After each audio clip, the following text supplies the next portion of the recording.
자, 다음 문제 보겠습니다. 자, 다음 사례에 대한 법적 판단, 사례형 문제죠.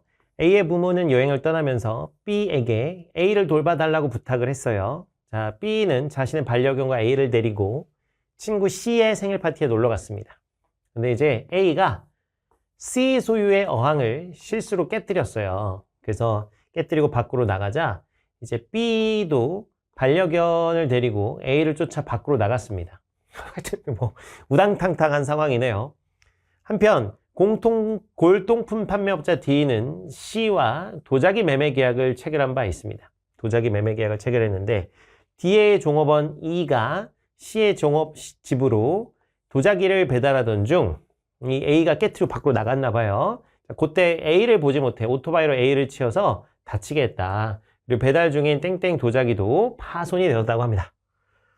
자, A를 찾던 B가 관리상의 부주의로 반려견의 목줄을 놓치는 바람에 반려견이 옆에 있던 또 E를 물어서 다치겠다. 뭐 하여튼 아주 혼란스러운 시트콤에 나올 만한 뭐 그런 상황이네요.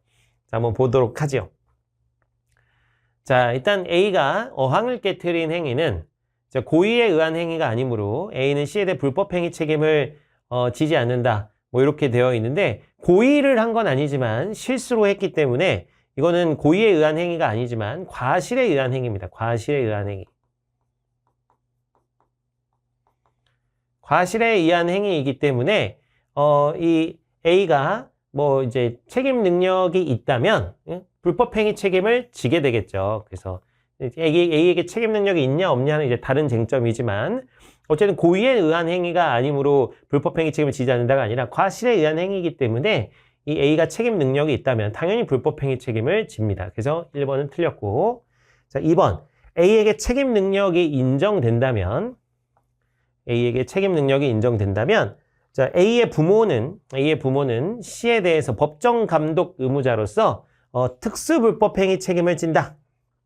이렇게 얘기되어 있는데 여러분 이 특수불법행위 책임은 책임 무능력자에 대해서 지는 거예요. 이 A가 근데 책임 능력이 있으니까 책임 무능력자가 아니죠.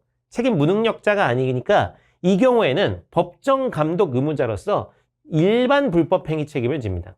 이 친구는 요거를 잘 모르는 경우들이 많은데 여러분 다시 이 자녀가 책임 무능력자인 경우에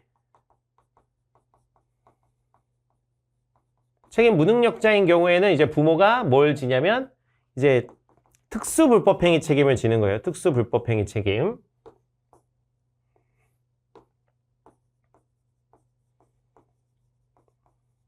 특수불법행위 책임을 지게 되는데 자녀가 책임 무능력자인 경우에 부모는 감독자로서 특수불법행위 책임을 지게 됩니다.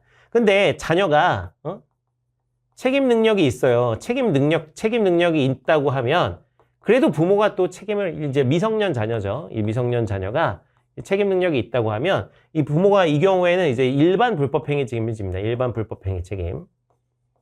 그래서 사실 실제 이제 수험에서는 이렇게 우리가 구분하기는 하지만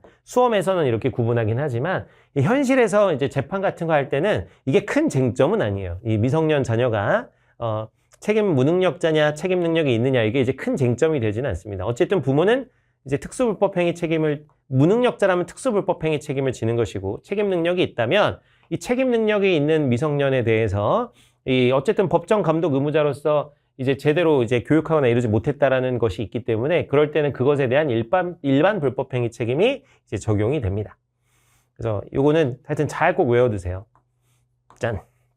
그래서 이번엔 책임 능력이 있으니까 특수불법행위 책임을 지는 건 아닙니다. 일반 불법행위 책임을 지는 것이고 3번 B는 E에 대해 동물 점유자로서 지금 점유자가 B인가요? B가 지금 관리상의 부주의로 반려견의 목줄을 놓쳤죠. 그래서 동물 점유자로서 부주의로 목줄을 놓쳤기 때문에 그것에 대해서 특수불법행위 책임을 지지요. 그죠?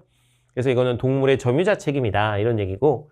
자, D가 E에 대한, 그래서 이제 이 D는 사장님이고 종업원은 E죠. E에 대한 선임 및 감독상의 상당한 주의를 다하였음을 증명하면 자, 사장님이 종업원을 충분히 교육하고 감독을 잘했다는 것을 증명하면 이 사장님은 이 사용자로서 특수불법 책임을 지지 않습니다. 면하게 되는 것이죠.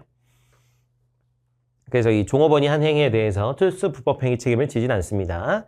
이 이 조건이 있다면, 선임 및 감독상에 상당한 주의를 다하였다는 것이 증명이 된다면.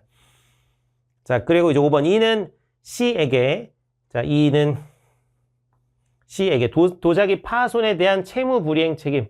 여러분, 이 채무 불이행 책임은 이 계약의 주체들 간에 발생하는 거예요. 계약을 했는데 그 계약이 이행되지 않았을 때 하는 것인데, 그러면 근데 이제 이 골통품, 이 도자기를 매매하는 거는 누구랑? C하고 D하고 계약을 한 거잖아.